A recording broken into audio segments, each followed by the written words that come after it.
voilà, c'est clair que j'ai tout raté. Le manuel de ceux qui ont tout faux? Oh, quelle bonne idée! T'as enfin compris que tu savais pas coordonner tes fringues? Bah, il était temps. Bonjour la catastrophe. La première étape, c'est d'avouer qu'on est nul. Si tu continues, la deuxième étape sera de te cloîtrer à vie dans ta chambre. Ce sont les enfants et leur psychologie. J'espère qu'il y a un paragraphe sur la maîtrise de la colère. Fais pas attention, c'est parce que je suis inquiète pour Yuri. Ils disent que c'est bon pour elle, qu'elle ait encore besoin d'amis imaginaires à son âge. Ça fait longtemps qu'on l'a pas vu parler à Millie, la petite sirène. C'est vrai. Millie, c'est pas la peine de te cacher dans l'eau, je te vois. Enfin, c'est vrai que c'est seulement au mois de mai que j'ai remarqué qu'elle était toujours en costume d'Halloween. Je crois que j'ai un petit problème.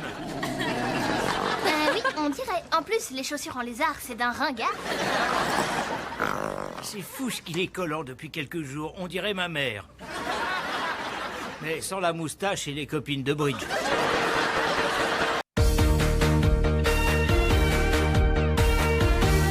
Merci de m'avoir laissé emmener Monsieur Kipling en promenade avec nous.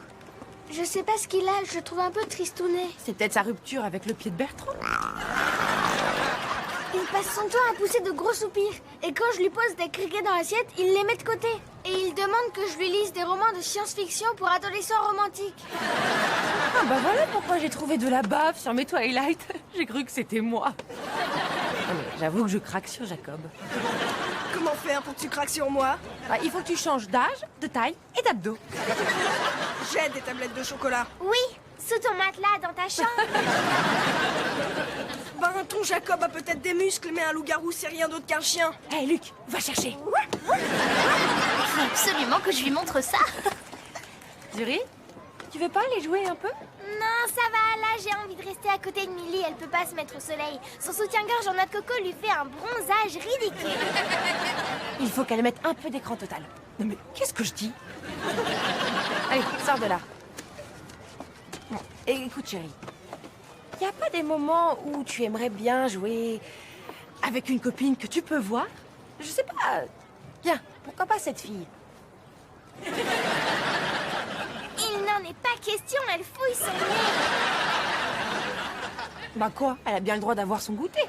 D'accord, si tu y tiens, je vais lui parler, mais je te promets rien. Je pense que si elle ne se fait pas rapidement des vrais amis, on va la retrouver devant monsieur le maire avec son futur mari qui n'existe pas, et après elle imaginera avoir des enfants qui n'iront jamais la voir avec les enfants qui n'auront jamais eu. Tu vois ça trop négativement. Elle peut terminer seule au milieu de ses chats imaginaires. Arrête de t'en faire comme ça, je plaisante. Notre voisine, Madame Arthur, a des amis imaginaires et elle s'en porte pas plus mal. Quelle journée magnifique. Oh, arrête de dire qu'il gèle, c'est fou.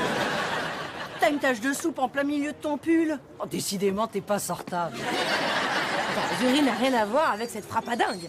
Fais bouger tes nageoires, Millie, je commence à fatiguer. Jessie, il y a un problème!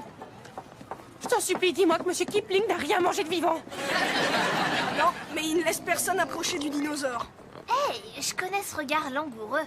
C'est la manière dont Bertrand regarde le lave-linge. Et la télé quand il y a des émissions de cuisine. Monsieur Kipling vient de tomber amoureux. Oh, j'ai toujours su que ça arriverait un jour ou l'autre. Il faut que je parle de la chose avec lui. Mais d'abord, il faut que je parle de la chose avec moi. Oh,